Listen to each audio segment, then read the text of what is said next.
Back. आपको बराह रास्त मरी लिए चलते हैं, जहां मुस्लिम लीग नून के नायब सदर मरियम नवाज तकरीब से खिताब कर रही हैं। इनका झूठा मुकदमा डालकर उसके ऊपर तुमने उसको बंद किया सलाखों के पीछे। वो याद है ना कि जान अल्लाह को देनी है,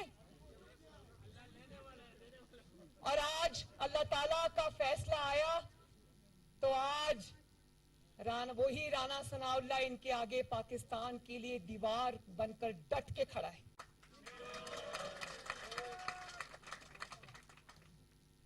तो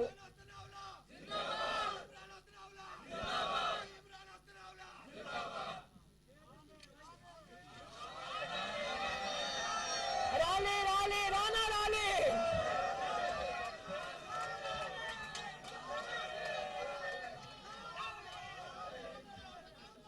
अच्छा, अब एक और बात, वो जो मैं कल नवाज शरीफ साहब को कह रही थी, मैंने कहा मेरे जितने भी माशाल्लाह जलसे हुए 50 डिग्रीज में 45 डिग्रीज में दुनिया जिस तरह निकली और जिस तरह उन्होंने हमारी बात सुनी, साथ खड़े हुए आके अवाम, तो मैं सबको खराजे तहसीन भी पेश करना चाहती हूँ।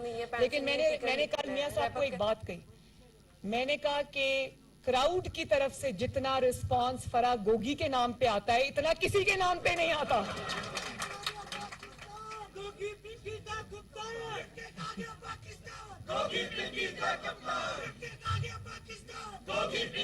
अच्छा, अब ठहर जाओ। अब फराह गोगी को नैब ने नोटिस भेजा कि जवाब दो, ये लूट मार जो तुमने की है इसका जवाब दो, अपने जाती मुलाजमों के नामों पे, अपने कुक्स के नाम पे, अपने नौकरों के नाम पे। तो कल नैब ने कहा कि फराह गोगी साहिबा का जवाब आया उनके लॉयर के जरिए कि फराह गोगी साहिबा तो कोई पब्लिक ऑफिस होल्डर नहीं है, इसलिए उनसे सवाल नहीं पूछा जा सकता। तो हम भी तो यही कह रहे हैं कि वो तो पब्लिक ऑफिस होल्डर नहीं थी, तो फिर उसको वजीर आला पंजाब के ओहदे पे किसने बिठाया था? फिर अगर वो पब्लिक ऑफिस होल्डर नहीं थी तो किसने उसको ये इख्तियार दिया था कि करोड़ों रुपया रिश्वत लेकर वो लोगों की पोस्टिंग, ट्रांसफर्स और तब्दीलियां कराए? किसने उसको ये हक दिया था कि पंजाब के अवाम का माल बटोर कर वो सीधा बनीगाला की ट्रेन पर चढ़ाए जो सीधा एहलिया मोहतरमा के पास जाती है? और जो कुछ ये कर चुके हैं ना, वो कौम के सामने इंशाल्लाह हर चीज आएगी। वो जो एक रूहानी यूनिवर्सिटी बन रही थी, उसके लिए जमीन कहां से आई? वो रिंग रोड के पास जो 200 कनाल जमीन थी, वो कहां से आई और किसने दी और कैसे उसमें माल बनाया? किस तरह पंजाब के और पाकिस्तान के अवाम के हक पे फराह गोगी ने डाका डाला, और वो पैसा कहां जाता था? सीधा बनीगाला के महल जाता था। इस भूल में ना रहना, फराह गोगी इमरान खान की और उसकी पीरनी की फ्रंट वुमन थी। तो मैं ये कहना चाहती हूं कि जब लूटमार हो रही थी, जब अवाम का हक खाया जा रहा था, उस वक्त फराह गोगी ऑफिस होल्डर थी। अब जब जवाब देना पड़ा है तो पीछे छुप गए कि वो ऑफिस होल्डर नहीं थी। मरियम नवाज कौन सी ऑफिस होल्डर थी जिसको नैब ने पकड़ा? क्या मरियम नवाज वजीर आजम थी, वजीर आला थी, वजीर थी, मुशीर थी? क्या थी? सिर्फ और सिर्फ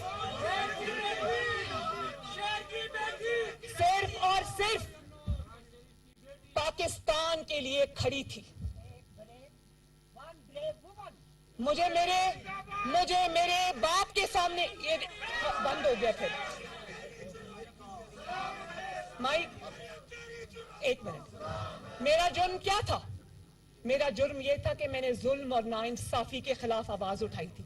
मैं भी कोई पब्लिक ऑफिस होल्डर नहीं थी, तो मैं भी नैब को बड़े आराम से ये कह सकती थी कि सॉरी नैब, मैं पब्लिक ऑफिस होल्डर नहीं थी, मैं आपका जवाब नहीं दे सकती। लेकिन मैंने डट कर नैब के जुल्म का मुकाबला किया।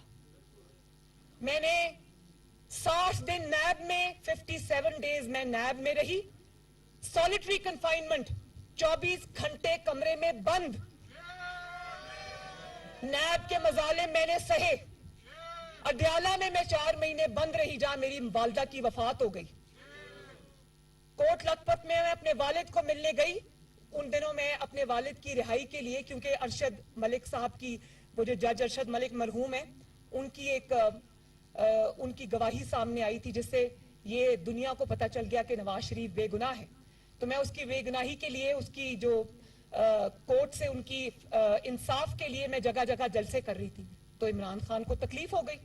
मैं अपने वालिद को कोट लखपत जेल मिलने गई, वहां पर मेरे वालिद के सामने उन्होंने मुझे गिरफ्तार कर लिया। और जिस मुकदमे में गिरफ्तार किया, जिस इन्वेस्टिगेशन के लिए मुझे गिरफ्तार किया, आप जानते कि 2 साल बाद आज भी वो मुकदमा नहीं बना, क्योंकि बन सकता ही नहीं था। इकामा भी झूठ था, पैनामा भी झूठ था, सारे इल्जामात झूठ थे। आज जो ये कहता है कि सारी काबीना जो है वो जमानत पे है, तो वो सारी काबीना इसलिए जमानत पे कि इमरान खान तुमने झूठे मुकदमात में उन सबको इंतकाम के लिए अंदर कराया।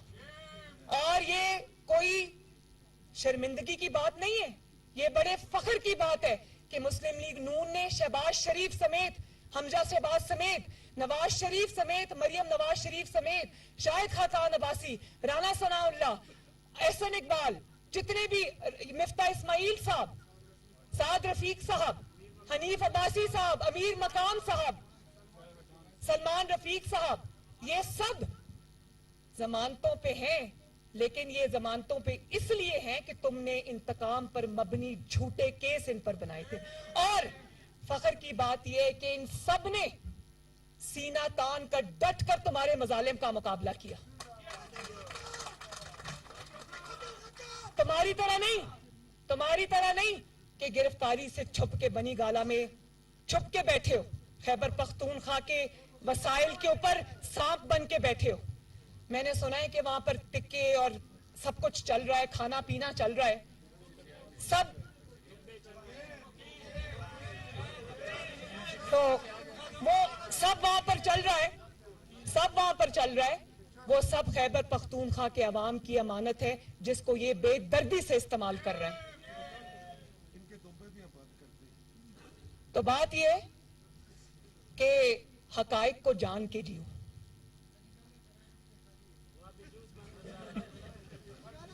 और जितनी दिन इमरान खान आज पेशावर के बंकर में जाके गिरफ्तारी के डर से छुप के बैठा है ना, और जहां पूरी खैबर पख्तूनख्वा की हुकूमत उसकी तवाज़ो और आओ भगत में लगी है और वफाक पे हमला करने की तैयारी कर रही है, मैं खैबर पख्तूनख्वा की आवाम को यह कहना चाहती हूं, और मैं गयूर पख्तूनों को यह कहना चाहती हूं कि जितना पैसा उन पर खर्च हो रहा है, अगर ये पैसा खैबर पख्तूनख्वा के अवाम पर खर्च होता, जितना टाइम अब केपी के वजीर आला हाउस में इमरान खान बैठ के लगा रहा है, इतना टाइम अपने उस पिछले 10 साल में उसने खैबर पख्तूनख्वा पे लगाया होता, तो खैबर पख्तूनख्वा में भी तरक्की आज लाहौर की तरह हुई होती।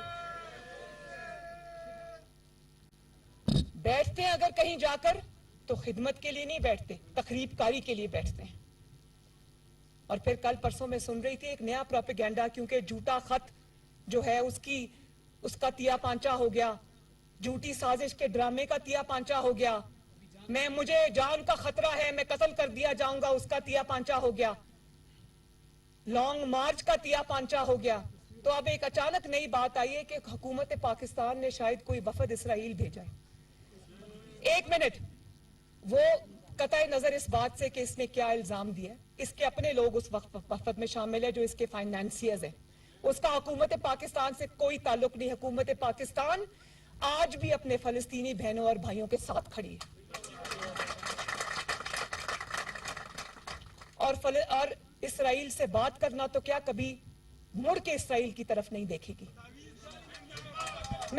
लेकिन दूसरों पे तुम इल्जाम लगाते हो, तो मैं ये बता दूं कि पाकिस्तान में अगर कोई वाहिद शख्स है जिसके ताने बाने सीधे इसराइल से मिलते हैं, जिसके खानदानी लिंक्स और कनेक्शंस इसराइल के साथ हैं, उसका नाम है इमरान खान। और ये वही है जिसने पूरी दुनिया के सामने एक मुसलमान पाकिस्तानी के मुकाबले में, जब मेयर का इलेक्शन आया लंदन के मेयर का, उसने पाकिस्तान के मुसलमान के मुकाबले में एक इसराइली जैक गोल्डस्मिथ की जो इसका साला था, इसने उसकी कैंपेन चलाई। तो मैंने ट्वीट भी किया था, मैं दोबारा भी कहना चाहती हूं कि अगर इस किस्म के घटिया प्रोपेगेंडे की तरफ तुम आए भी ना, तो तुम्हें ऐसा मुंह तोड़ जवाब मिलेगा कि तुम्हें छुपने की जगह नहीं मिलेगी इंशाअल्लाह। और आखिर में मैं ये जरूर कहना चाहती हूं कि मैं अपने खैबर पख्तूनख्वा के अवाम से इस SMT के जरिए और अपने खिताब के जरिए और पाकिस्तान के तमाम नौजवानों से, माओं से, बेटियों से, बहनों से, बुजुर्गों से, भाइयों से मैं ये गुजारिश करना चाहती हूं कि एक शख्स जो पाकिस्तान की तरक्की, पाकिस्तान की सालमियत, पाकिस्तान के सुकून, पाकिस्तान के चैन पर हमला आवर है, उस शख्स को उसका इबरतनाक इंजाम तक पहुंचाएं। तो ये मेरी SMT जो है, ये KPK में वापस जाके ये अपना मैसेज अपने गलियों में, मोहल्लों में देगी।